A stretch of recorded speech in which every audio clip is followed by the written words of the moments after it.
T V Prasad, ഈ കേസിൽ ഏറ്റവും നിർണായകമായ കാര്യങ്ങളാണ് നമ്മളിപ്പോൾ പുറത്തുവിട്ടുകൊണ്ടിരിക്കുന്നത്. വരുന്ന നിമിഷങ്ങളിലും നമ്മൾ കൂടുതൽ പ്രതികരണങ്ങൾ പുറത്തുവിട്ടുകൊണ്ടിരിക്കും. അതായത് സൃഷ്ടിക്കപ്പെട്ടൊരു പൊതുബോധമുണ്ടായിരുന്നു, അങ്ങനെയൊക്കെ ഈ ദിലീപ് ഇത് ചെയ്യുമോ എന്ന് സൃഷ്ടിക്കപ്പെട്ട ഒരു പൊതുബോധത്തിന് നേർക്കുള്ള ഒരു തുറന്നു പറച്ചിലാണ്. അതിനെ ആ പൊയ്മുഖങ്ങളെ അടർത്തി മാറ്റുന്നതാണ് ഇപ്പോൾ ഒന്നാമത്തെ പ്രതി നമ്മുടെ ഒളിക്യാമറയിൽ നടത്തിയിരിക്കുന്ന വെളിപ്പെടുത്തലുകൾ. ഇതൊരിക്കലും പുറം ലോകം കാണില്ല എന്നാണ് അയാൾ വിശ്വസിച്ചിരുന്നത്. ഒരു സിനിമയായി, ഒരു കഥയായി, ഒരു പുസ്തകമായി ഇതൊരു പക്ഷേ പുറത്തു വന്നേക്കാം. അതൊരിക്കലും അയാളുടെ വാക്കുകളായി പുറത്തു വരില്ലെന്ന് അയാൾ കരുതിയിട്ടുണ്ടാവാം. പക്ഷേ ഇതിപ്പോൾ പുറത്തു വരുമ്പോൾ ദിലീപ് തന്നെ സഹായിക്കാൻ അവസാനത്തെ നിമിഷവും ശ്രമിച്ചു എന്ന് പറയുമ്പോൾ ഇത് ദിലീപിനെതിരെയുള്ള വലിയ കുരുക്കായിട്ട് മാറുകയാണ് എന്ന് നമുക്ക് നിസ്സംശയം പറയാം. സൃഷ്ടിക്കപ്പെട്ട പൊതുബോധത്തിനേറ്റ അടിയല്ലേ യഥാർത്ഥത്തിൽ ഒന്നാം പ്രതിയായ പൾസർ സുനിയുടെ ഈ ഒളിക്യാമറയിലെ വെളിപ്പെടുത്തലുകൾ? T V Prasad.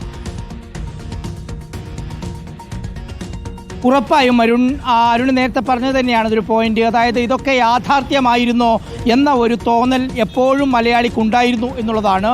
ദിലീപിൻ്റെ ഒരു സിനിമാ കഥ പോലെ എങ്ങാനുമാണോ ഇത് എന്ന സംശയത്തിലായിരുന്നു ഇന്ന് രാവിലെ 8 മണിവരെ മലയാളി. അതായത് എല്ലാവരും ഇക്കാര്യങ്ങളെല്ലാം അറിഞ്ഞിട്ടുണ്ട്, അറിയാത്ത പല കാര്യങ്ങളും ഇന്ന് പറഞ്ഞിട്ടുമുണ്ട്.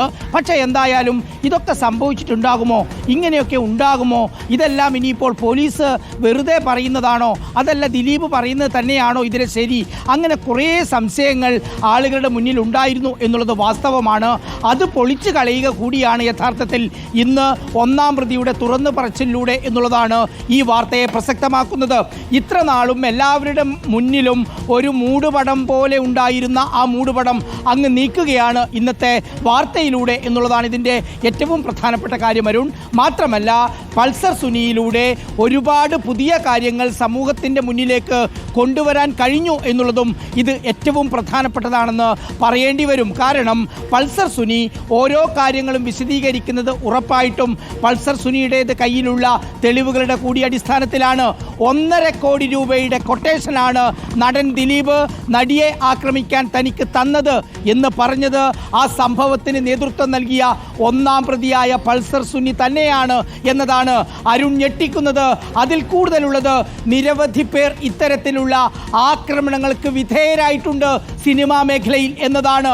അതെല്ലാം ഇവരുടെ അധികാരവും ഇവരുടെ പണവും ഉപയോഗിച്ച് അടിച്ചമർത്താൻ ഇവർക്കൊരു കാലത്ത് കഴിഞ്ഞു. ഞാൻ നേരത്തെ പറഞ്ഞതുപോലെ അരുൺ, 2017 മുതൽ 2025 നിൽക്കുന്ന ഈ ഘട്ടം വരെ ഒരുപക്ഷെ അന്ന് ഈ നടിയെ ആക്രമിച്ച സംഭവം പുറത്തു വന്നില്ലായിരുന്നുവെങ്കിൽ ഇനിയും ഒരുപാട് സംഭവങ്ങൾ മലയാള സിനിമയിൽ ഉണ്ടാകുമായിരുന്നു എന്നുള്ളതാണ്. ഇനിയിപ്പോൾ അന്വേഷണ സംഘത്തിന് ഏറ്റവും പ്രധാനപ്പെട്ട 2 തുമ്പുകൾ ഇതിലുള്ളത്. ഒന്ന്, ഫോൺ, അത് പൾസർ സുനിയുടെ കസ്റ്റഡിയിലുണ്ട്. 2, ഇത് പകർത്തിയ ഒറിജിനൽ മെമ്മറി കാർഡ്, അത് പൾസർ സുനിയുടെ കയ്യിലുണ്ട് എന്നതാണ്. ഈ 2ൽ നിന്നും കിട്ടുന്ന വിവരം എന്നുള്ളത് അത് ഈ കേസിൽ ഏറ്റവും നിർണായകമാണ്. ആ ഡിജിറ്റൽ എവിഡൻസ് എന്ന് പറയുന്നത്, അതായത് ആ സമയത്ത് പൾസർ സുനി ഉപയോഗിച്ച ഫോൺ എന്ന് പറയുന്നത് അതേറെ നിർണായകമാണ്. അത് കിട്ടിക്കഴിഞ്ഞാൽ അതിൽ നിന്ന് കിട്ടുന്ന ആ ഡിജിറ്റൽ എവിഡൻസുകൾ, അത് ആ പകർത്തിയ ദൃശ്യങ്ങൾ മാത്രമല്ല അരുൺ, അതിന് മുമ്പും അതിന് ശേഷവും ആരൊക്കെ ആ പൾസർ സുനിയുമായി ബന്ധപ്പെട്ടു, എന്തൊക്കെ കമ്മ്യൂണിക്കേഷൻസ് ആണ് നടത്തിയത്, ഏതൊക്കെ വഴിയിലൂടെയാണ് പൾസർ സുനി സഞ്ചരിച്ചത്, പൾസർ സുനിക്ക് കൊട്ടേഷൻ കൊടുത്ത ദിലീപും സംഘവും ഏതെല്ലാം തലത്തിലാണ് പൾസർ സുനിയെയും സംഘത്തെയും ഇതിനു വേണ്ടി ഉപയോഗിച്ചത് എന്നതടക്കമുള്ള എല്ലാ തെളിവുകളിലേക്കും എത്താൻ പറ്റുന്ന ഏറ്റവും പ്രധാനപ്പെട്ട ഒരു എവിഡൻസ് എന്ന് പറയുന്നത് ആ ഫോണാണ്.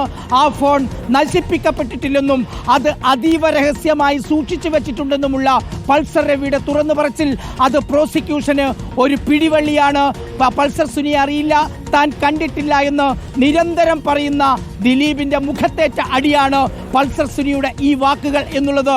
ഈ ഒളി ക്യാമറ ഓപ്പറേഷനിലൂടെ നമ്മൾ കൊണ്ടുവന്നതിന് 100% നിയമസാധ്യത ഉണ്ട് എന്നൊന്നും നമ്മൾ പറയുന്നില്ല.